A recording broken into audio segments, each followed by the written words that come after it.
What is your observation on, I mean, in the whole episode? ఇప్పుడు శ్రీనివాసరావు గారు అనివార్యమైనటువంటి పరిస్థితుల్లో శ్రీనివాసరావు గారు కావచ్చు, మన జనసేన లాయర్ గారు కానీ అనివార్యమైనటువంటి స్థితిలో వాటిని ఒప్పుకున్నారు తప్ప చిత్తశుద్ధని నేను అనుకోవట్లేదు.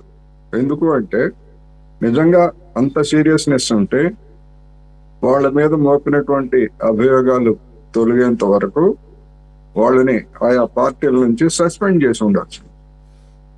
సస్పెన్షన్ ఏం చేయలేదు. మందులు ఇచ్చారంటే ఏం మందులు ఇచ్చారో మీరు నేను ఏమన్నా చూసామా? జనం ఏమన్నా చూసారా? చూడలేదు కదా.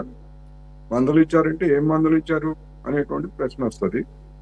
యాక్షన్, కనిపించేటువంటి యాక్షన్ అటువంటిది ఏమీ లేదు కనుక ఖచ్చితంగా ఆ కేసులు ఏమవుతాయి ఏమిటనేటువంటిది నాకైతే నమ్మకం లేదు. ఎందుకంటే గతంలో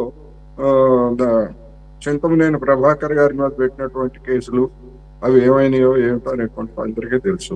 నేను ఇక్కడ చెప్పదలుచుకుంది ఏంటంటే, ఒక శ్రీశైలం ఎమ్మెల్యేనో లేకపోతే అక్కడ ఉన్నటువంటి ఆయనతో చేతులు కలిపి వ్యవహారం సాగించేటువంటి జనసేన నేత వ్యక్తులుగా కాదు నేను చెప్పదలుచుకుంది. రాష్ట్రంలో జరుగుతున్నటువంటి నేర పూరితమైనటువంటి చరిత్ర కలిగినటువంటి వాళ్ళ ప్రమేయం ఎలా పెరుగుతున్నది అనేది చెప్పదలుచుకున్నాం.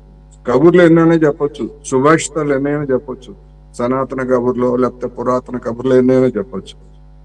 2014లో నేర చరిత్ర కలిగినటువంటి ఎన్నికైనటువంటి వాళ్ళలో నేర చరిత్ర కలిగినటువంటి వాళ్ళు 49% ఉంటే 2019 నాటికి 55% పెరిగారు. 2024లో 79% పెరిగారు. వీళ్ళల్లో ఎవరు ఎక్కువ అనేటువంటి నేను వేరే చెప్పక్కర్లేదు. అదేవిధంగా సీరియస్ కేసెస్ 22% 2014, 32% 2019, 56% 2024. మనం ఏ విత్తనం వేస్తే ఆ పండే ఆ చెట్టుకు ఆ కాయలే వస్తాయి. ఇలాంటి నేర చరిత్ర కలిగినటువంటి వాళ్ళని ఎమ్మెల్యేలుగా పెట్టి గెలిపించి మంచి ఫలితాలు రావాలి, వీళ్ళంతా పరిశుద్ధులుగా ఉండాలి అని చెప్పేసి కబుర్లు చెప్తే కుదరదు. ఎవరు తక్కువ కాదు. 21 మంది జనసేన ఎమ్మెల్యేల్లో 7 మీద కేసులు ఉన్నాయి. అదేవిధంగా 8 మంది విలువలు వలువల గురించి మరీ ఎక్కువగా చెప్పేటువంటి బీజేపీ దానిలో 8 మందిలో 7 మంది మీద కేసులు ఉన్నాయి. 134 మందిలో తెలుగుదేశం వాళ్ళలో ఆయన కూడా చంద్రబాబు నాయుడు గారు కూడా ఏం తక్కువేం కబుర్లు చెప్పట్లేదు. 115 మంది మీద ఉన్నాయి. సరే, వీళ్ళ మీద 11 మందిలో 4 మీద ఉన్నాయనుకోండి.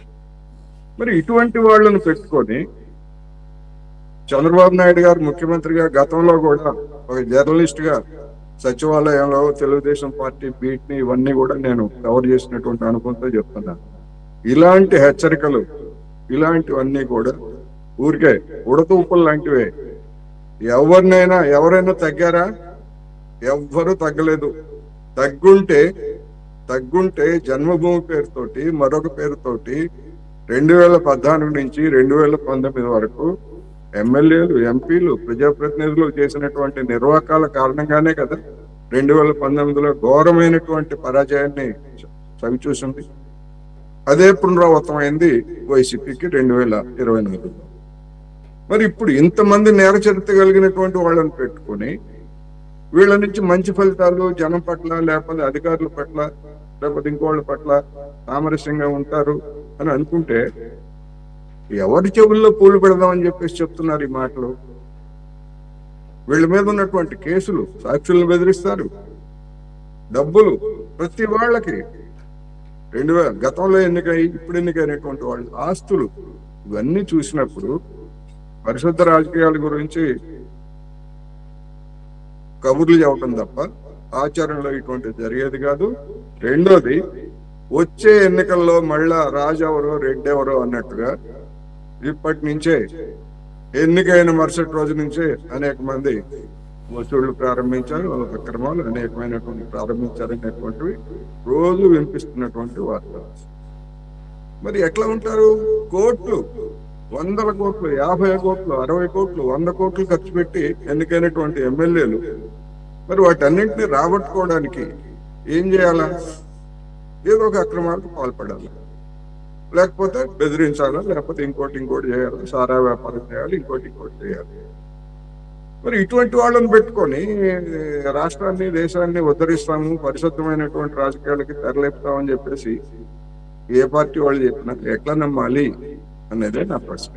అందువల్ల ఇలాంటి కేసుల్లో రాబోయేటువంటి రోజుల్లో రూపాలు మార్చుకుంటారు, లేదా తెలియకుండా, లేకపోతే తగినటువంటి జాగ్రత్తలతో ఇంకొకళ్ళు అనుచరుల చేత ఇంకోళ్ళ చేత దాడులు చేయిస్తారు, బెదిరిస్తారు. మనం సినిమాల్లో చూసినట్టుగానే వాళ్ళు కూడా కొత్త పద్ధతులు నేర్చుకునేటువంటి వ్యవహారం తప్ప ఇది తగ్గేందుకు ఏమాత్రం అవకాశం లేదు అనేటువంటిది ఈ నేర చరిత్రలు వాళ్ళ మీద. ఉదాహరణకి చింతమనేని ప్రభాకర్ మీద 2009లో 8 కేసులు ఉంటే ఆ తర్వాత జరిగినటువంటి ఎన్నికల క్రమంగా పెరుగుతూ మొన్న 2024కి 90 కేసులు ఉన్నాయని ఆయనే స్వయంగా డిక్లేర్ చేశాడు. వీళ్ళ నుంచి ఏం ఆలోచిస్తారండి? ఇట్లాంటి వాళ్ళ నుంచి వ్యక్తిగతంగా కాదు, ఆయన డిక్లేర్ చేసినవే బహిరంగంగా చెప్పడానికి మనం ఏమి సిగ్గుపడక్కర్లేదు. అటువంటి పార్టీలని, అటువంటి వ్యక్తులను పెట్టుకున్నటువంటి పార్టీలకు చెందినటువంటి వాళ్ళు ఏదన్నా ఉంటే వాళ్ళకుండా ఇటువంటివన్నీ మన ముందు ఉంటే వీళ్ళందరినీ మేము శుద్ధి చేస్తాము, వీళ్ళని క్రమశిక్షణలో పెడతాము అని శ్రీనివాసరావు గారు లాంటి వాళ్ళు చెప్తే ఆయన నిజాయితీగా ఉండొచ్చు, కానీ ఆయన చుట్టూ ఉన్నటువంటి సమాజం అట్లా లేదు అనేది మాత్రం నేను చెప్పదలుచుకున్నా. ఇటువంటి కబుర్లన్నీ కూడా మనం చాలా చూసాము. చంద్రబాబు నాయుడు గారు అధికారానికి వచ్చిన మొదటనే ఇటువంటి హెచ్చరికలు చేశారు. మనం గుర్తు తెచ్చుకోవాలి. ఎందుకు చేశారు? ఏడాది లోపల ఇది 2వ, 3వ. ఇది ఇప్పుడు మరీ బహిరంగమైన తర్వాత ఇక అనివార్యమైన కేసులు పెట్టారు. ముందు సస్పెండ్ చేయండి ఎమ్మెల్యేని పార్టీ నుంచి, అదేవిధంగా జనసేన కార్యకర్తను పార్టీ నుంచి సస్పెండ్ చేయండి. అప్పుడు మీకు సీరియస్నెస్ ఉందా లేదా అనేటువంటిది కనీసం జనం ఆలోచిస్తారనేది నేను చెప్పదలుచుకున్నాను.